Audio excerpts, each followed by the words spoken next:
the subtitle, said to be about a Newfoundland family. Mm-hmm. Is that yours or is publisher's? No, it's mine. That's yours. Yeah.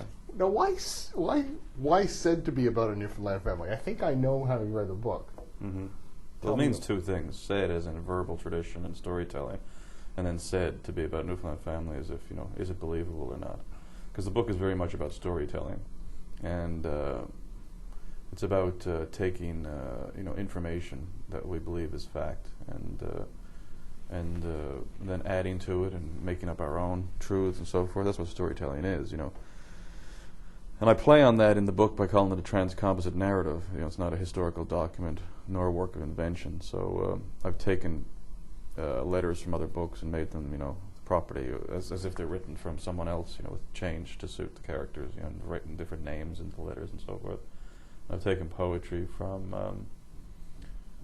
some of the great Irish poets and made them Patrick Lamley's, who was the beginning of the Hawcos, sort of who comes from Ireland, changes his name from Lamley to Hawco. He's a poet, and I've taken those poems and then changed some lines in them, rewritten them, so that they're mine or Patrick's, and so this kind of plays on the whole idea too of what is believable in storytelling and what isn't, and do we ever know what's real and what's not.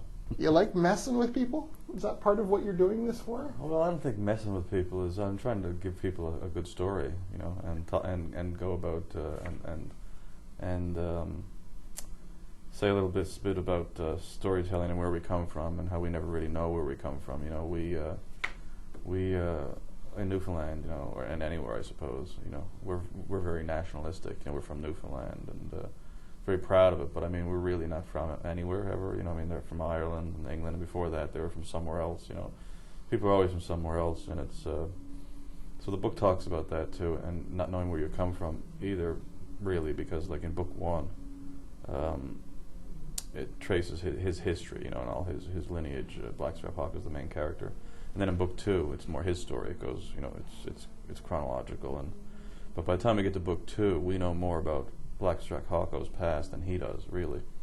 And what he knows is different from what we know. The stories are different, and so that again goes with the idea of never know where you're from, or are you actually from anywhere, and about place and identity. And I moved from St. John's to a small outport about 16 years ago. And an hour from St. John's, and I was considered an immigrant.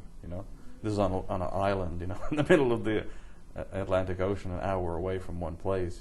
I'm a townie, and the people there are baymen. How's he get the name Blackstrap? Blackstrap. Well, he was. You mean how did I come up with it? Yeah. Or how was well, it and then how did he get it? Let's do both. He got it in the book, just as kind of like his father was pissed off at his mother, I think, in one of the scenes, and they were his younger brother, or older brother, Jacob Jr., was just toying with names, and he came up with that one because it was molasses, which he liked. And then they were having an argument, and he said, Jacob stormed out and said, "Blackstrap it is." So that was kind of named in a moment of anger, as they say in the book. Where I got the name from is, well, molasses, obviously. I like molasses, but that, if you're doing a big book and it's just a character's name as the title, you really have to have a very powerful name, which I hope this is. It has to be memorable, and I like the word Blackstrap is very, very large, and Hawco is a good Newfoundland name, and it also has hawk, this in it, and so hopefully it resonates with people. Blackstrap finds himself in all kinds of situations. Some real, like I covered the Ocean Ranger when it sank. Mm-hmm. I was working on a news network. Horrible day. Yeah, terrible. And I got pissed off that you had him surviving it. Mm. And I have no connection to Ocean Ranger other than that. And I find myself a little. Well, how do you know he survived it? He dies throughout in this book a great number of times. He does. That's true. And and has he survived or has he not? We don't know. And that's kind of symbolic of the spirit of Newfoundland in a sense. Keep getting beaten and beaten and beaten. But in the end, he ends up doing a lot of things that Newfoundlanders should have done, or should have survived because of other people's incompetence, and usually merchants. It's just the Americans this time instead of the British with the Ocean Ranger. They didn't give a shit about what was happening out there.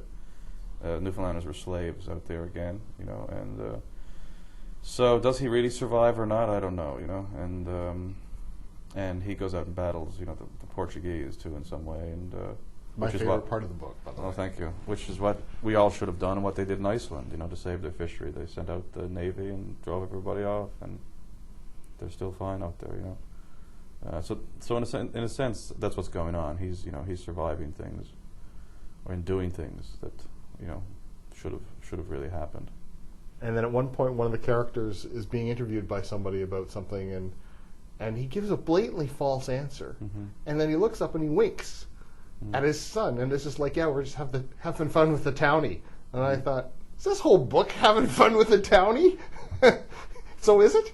Well, no. I mean, Newfoundlanders, everybody's got a sense of humor, and everybody twists the truth. I mean, you know, I don't think that's actually, I don't think that's a quality particular to Newfoundland. I mean, fooling with people.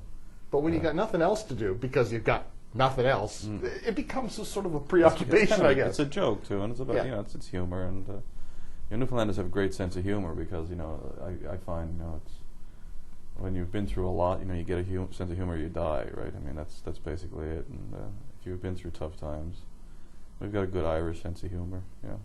The book is Blackstrap Hawco, said to be about a Newfoundland family. I've been speaking with the author, Kenneth J. Harvey, and Blackstrap Hawco, published by Random House of Canada.